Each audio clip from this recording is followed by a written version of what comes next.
Salut à tous, c'est François Rousseau. Si vous êtes passionné par les voitures, vous êtes au bon endroit. Continuez à regarder, on va entrer dans le vif du Le sujet. fonctionnement d'un moteur moderne est influencé par de nombreux facteurs, mais nul ne niera que le système d'allumage joue un rôle prépondérant à cet égard. De la manière dont il s'acquitte de ses tâches dépendent l'économie, la stabilité, la puissance et d'autres paramètres de l'unité motrice. En théorie, le carburant des moteurs à 4 temps doit être allu un instant avant que le piston n'atteigne la position supérieure. C'est ce petit intervalle de temps qui devrait suffire pour que le mélange brûle, libérant la part d'énergie nécessaire pour assurer la rotation du vilebrequin. Mais dans la pratique, l'allumage du mélange à carburant ne se produit pas toujours exactement à la fin de la course de compression. Il peut y avoir de nombreuses raisons à cela, et nous allons aujourd'hui essayer de comprendre pourquoi cela se produit, comment diagnostiquer et traiter ce phénomène. Principe de fonctionnement du système d'allumage. Beaucoup de gens pensent que l'allumage de l'assemblage combustible est une tâche triviale. En réalité, le système d'allumage se compose de nombreux éléments interconnectés. Le principal problème est qu'il est nécessaire d'assurer l'allumage du mélange combustible à des vitesses de piston très élevées. C'est-à-dire qu'il faut une synchronisation très précise de tous les composants du système d'allumage.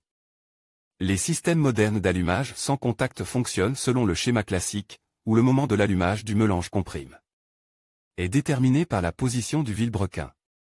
Bien que la vitesse de propagation du feu dans la chambre de combustion soit assez élevée, environ 30 mètres par seconde, un millième de seconde suffit pour passer 3 cm, elle est finie, c'est-à-dire qu'il y a un certain délai entre la production de l'étincelle et la combustion complète du combustible suivant. C'est pourquoi cette étincelle doit être déclenchée à un moment strictement défini, contrôle par un capteur. Mais que se passe-t-il si la bougie d'allumage est déclenchée un peu plus tôt ou un peu plus tard? Examinons d'abord la première option. Supposons que le mélange ait été en flamme avant le moment opportun. La valeur maximale de la pression des gaz d'échappement sera alors atteinte avant que le piston n'atteigne le PMH. Cela signifie qu'une partie de la force de pression des gaz d'échappement sera dirigée contre la course du piston, la ralentissant. Ce qui entraîne une baisse de la puissance nominale et une surchauffe de l'unité motrice. Dans le cas d'un allumage tardif de l'ensemble combustible, la pression maximale des gaz se produit lorsque le piston a déjà 2 passes. Le point mort haut, se déplaçant vers le bas en direction du conduit d'échappement. La puissance du groupe motopropulseur est également réduite, car une partie de l'énergie est gaspillée pendant le temps d'échappement, plutôt que pendant le temps d'expansion. En d'autres termes, l'allumage du mélange doit se produire à un moment strictement défini, lorsque le piston n'a pas atteint le PMH. Soit environ 10-12 au de rotation du vilebrequin. Cette valeur est appelée angle d'avance à l'allumage. Il convient de noter que l'angle d'avance à l'allumage n'est pas une valeur constante, car il dépend de la vitesse de combustion du carburant et de la vitesse de rotation du vilebrequin. Le régulateur centrifuge est responsable de la variation dynamique de l'angle d'avance à l'allumage. Idéalement, le travail de tous les composants du système d'allumage devrait permettre un allumage correct du mélange, mais dans la pratique, les changements dans les paramètres du carburant, par exemple, remplir le réservoir d'essence avec du carburant de mauvaise qualité, ont un impact significatif sur la vitesse de combustion du mélange, de sorte que l'utilisation d'un correcteur d'octane est nécessaire pour ajuster le moment de l'allumage. Dans les voitures modernes, tout cela se fait sous le contrôle de l'EQ, qui reçoit toutes les informations nécessaires des capteurs. Pour ce qui est de la réponse à la question de savoir quel est le meilleur allumage pour le moteur, précoce ou tardif, vous avez probablement déjà compris que les deux options sont mauvaises. Le meilleur sera l'allumage optimal, bien qu'il puisse être qualifié de précoce, car l'allumage du carburant s'effectue avant que le piston n'atteigne le PMH, et c'est sur son installation que nous nous attarderons en détail, mais un peu plus tard. Comment déterminer si l'allumage est précoce ou tardif? Lorsque le calage de l'allumage se décale d'un côté ou de l'autre, cela devient la cause d'une baisse sensible de la puissance du moteur. Mais ce phénomène peut aussi se manifester par d'autres symptômes, des problèmes lors du démarrage du moteur, une augmentation sensible de la consommation de carburant, un fonctionnement instable au ralenti, détérioration de la dynamique lors de l'appui sur la pédale d'accélérateur, apparition de processus de détonation, des bruits caractéristiques d'éclatement qui se répercutent dans le système d'échappement, surchauffe du moteur. Si vous ne réagissez pas à ces signes de fonctionnement instable de l'unité motrice, ils peuvent entraîner des problèmes plus graves. Il convient d'accorder une attention particulière à l'apparition d'une détonation, qui est de nature persistante. Examinons les signes spécifiques d'un allumage précoce, détonation accrue du moteur, menaçant de détruire les bielles et l'apparition de défauts au niveau des pistons, une perte de puissance, perceptible à bas régime, l'apparition de cliquetis dans le moteur. L'augmentation de la consommation de carburant. Lire aussi, les principales caractéristiques de l'embrayage électronique et les principes de fonctionnement. Considérons les symptômes d'un retard d'allumage, qui coïncide en partie, baisse de puissance, surtout à haut régime, problème de démarrage de l'unité motrice, surchauffe du moteur, réduction de la consommation de carburant. Comme vous pouvez le constater, toute modification de l'angle d'allumage pose des problèmes. Pourtant, de nombreux automobilistes s'engagent dans cette voie à leurs risques et périls. Certains d'entre eux règlent l'allumage plus tôt pour éviter les problèmes de démarrage. D'autres préfèrent un allumage plus tardif pour améliorer la dynamique de la voiture à l'accélération. Les deux cas ne sont pas souhaitables car ils ont un effet négatif sur le moteur. Il convient de noter que l'installation d'un système au gaz naturel compris, GNC, impose aux propriétaires de voitures des exigences plus élevées en termes d'optimisation de l'angle d'allumage. Actuellement, le passage au gaz comprime permet de réduire presque 2 fois les coûts de carburant, mais il faut tenir compte du fait que ce carburant se caractérise par un indice d'octane plus élevé que celui de l'essence, et qu'il se consomme un peu plus vite que cette dernière. Tout cela fait que la post-combustion du mélange combustible peut se produire au moment de l'échappement, ce qui a un effet thermique important sur le système d'échappement. C'est pourquoi les propriétaires de voitures équipées d'un SBO doivent surveiller le fonctionnement de l'unité motrice beaucoup plus souvent. La symptomatologie d'un angle d'allumage mal réglé est également caractéristique des moteurs diesel, mais les causes de ce phénomène sont fondamentalement différentes. En effet, la méthode d'allumage du carburant dans un moteur diesel est différente, l'air est introduit directement dans la chambre de combustion, c'est-à-dire qu'il n'y a pas d'étape de préparation du mélange de carburant. Le carburant diesel est introduit dans le cylindre, où il s'enflamme au contact de l'air fortement comprimé et chauffe à une température suffisante pour enflammer le carburant.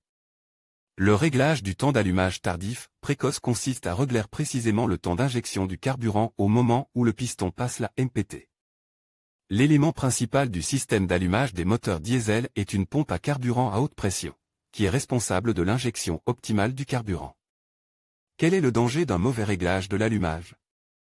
Nous avons donc déjà constaté que si l'allumage de l'ensemble du carburant sous la forme d'une étincelle générée par la bougie d'allumage se produit plus tôt que d'habitude, l'expansion du mélange compris résultant de sa combustion commencera à se produire avant que le piston n'épasse le PMH, c'est-à-dire au stade de sa montée. Cela signifie qu'il sera plus difficile pour le piston de parcourir le reste de la montée avant d'entamer son mouvement de descente, au cours duquel l'énergie des gaz d'échappement est libérée de manière optimale. Avec l'allumage tardif, la quantité de travail utile effectuée par le piston est également réduite, car il parcourt une partie du chemin par inertie, et une partie de l'énergie est gaspillée et dirigée vers le système d'échappement, qui se réchauffe au lieu d'augmenter l'efficacité du groupe motopropulseur. Les conséquences d'un mauvais réglage de l'allumage peuvent être très graves. Si l'on laisse le moteur tourner longtemps avec un allumage tardif, toutes les conditions d'une combustion optimale ne sont pas réunies. En particulier, au moment où la pression des gaz d'échappement atteint son maximum, le piston se déplace déjà vers le bas, de sorte que la totalité du mélange de carburant ne peut pas être brûlée à temps, ce qui entraîne le dépôt de particules imbrûlées sur les parois du cylindre. En s'accumulant, ces dépôts de carbone peuvent conduire à la coquefaction du moteur, ce qui peut entraîner sa défaillance et nécessiter des réparations importantes. Mais il ne faut pas croire qu'un allumage plus précoce est moins dangereux. Dans ce cas, l'énergie libérée dans le processus de combustion est dirigée contre le mouvement du piston, le freinant sur le chemin du PMH, ce qui devient la cause de graves chocs, et pas seulement sur le cylindre, qui peut souffrir, et CMP. Ces chocs se manifestent sous la forme de coups métalliques bien distincts. Si vous ne réagissez pas à ces symptômes, la poursuite du fonctionnement de l'unité motrice menace de déformer les bielles, de brûler les pistons et d'accélérer l'usure des chemises de vilebrequin. Ces problèmes sont plus graves que les conséquences d'un allumage tardif. Un calage correct de l'allumage est donc la garantie d'un fonctionnement durable et sans problème du moteur. Toutefois, sur les moteurs à injecteurs modernes, l'ordinateur de bord est responsable du réglage correct, de sorte qu'il n'est pas possible de corriger l'angle d'avance à l'allumage par ses propres moyens.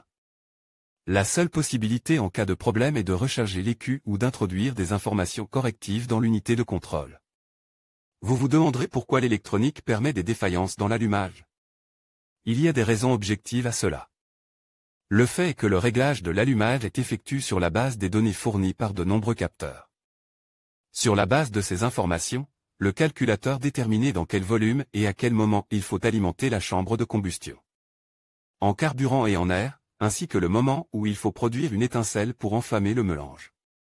Dans ce cas, les dysfonctionnements des capteurs sont la principale cause des modifications de l'avance à l'allumage, et l'ordinateur de bord ne réagit pas toujours correctement à de telles situations. Une cause secondaire, moins fréquentée, de modification du calage de l'allumage est une violation de la géométrie des composants de l'unité motrice. Lire aussi, comment couper correctement le moteur de la voiture. Dans de telles situations, il ne reste plus qu'à vérifier le bon fonctionnement des capteurs. Et, bien sûr, la coïncidence des marques sur le vilebrequin, l'arbre à cames.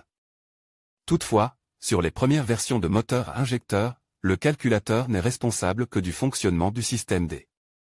Alimentation en carburant, de sorte que le travail de réglage de l'allumage est effectué de la même manière que sur les moteurs à carburateur. Comment régler correctement l'allumage? Il existe plusieurs façons de procéder au réglage de l'allumage. La méthode classique consiste à effectuer cette opération lorsque le moteur est en marche, le régime optimal étant de l'ordre de 8 cents à 900 TR/minute. La manière la plus simple, et la plus précise, de régler l'allumage est d'utiliser un stroboscope. Si cet outil n'est pas disponible, il est possible d'utiliser une lampe de contrôle connectée à la borne positive du distributeur et à la masse.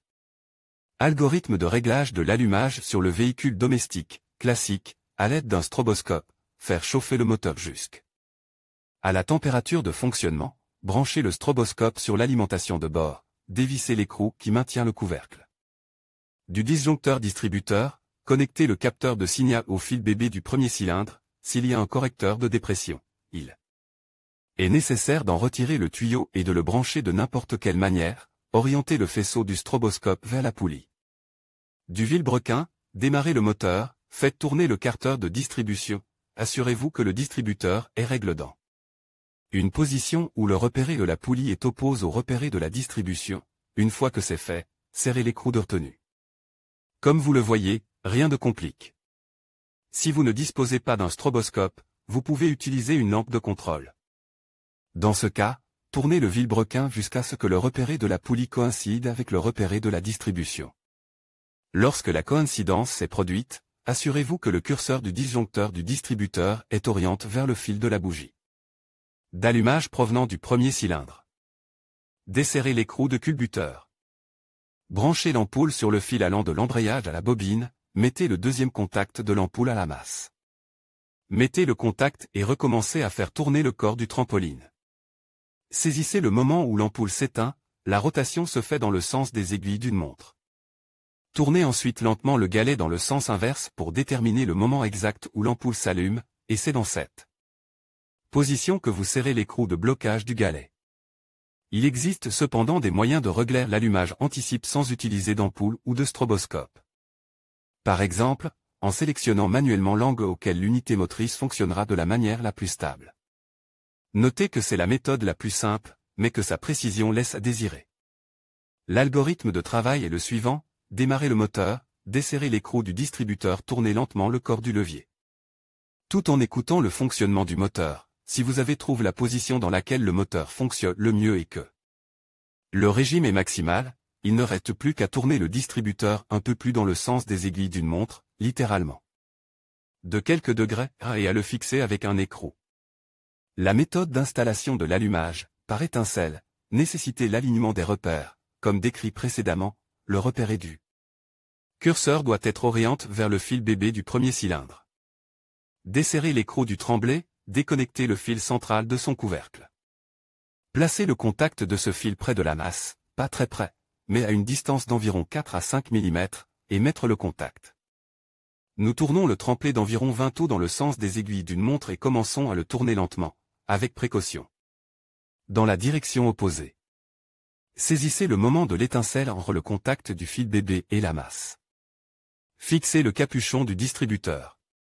Le contrôle de l'exactitude du calage de l'allumage s'effectue de la manière suivante: démarrer le moteur, le laisser chauffer, c'est est une condition préalable à accélérer la voiture jusqu'à 45 km/h, passer la 4e vitesse, appuyez fortement sur la pédale d'accélérateur jusqu'à l'arrêt et observez le degré de détonation. Si elle n'est présente qu'au premier moment, ne dure pas plus de 3 secondes et disparaît après l'accélération de la voiture, elle est normale, si la détonation ne disparaît pas plus longtemps.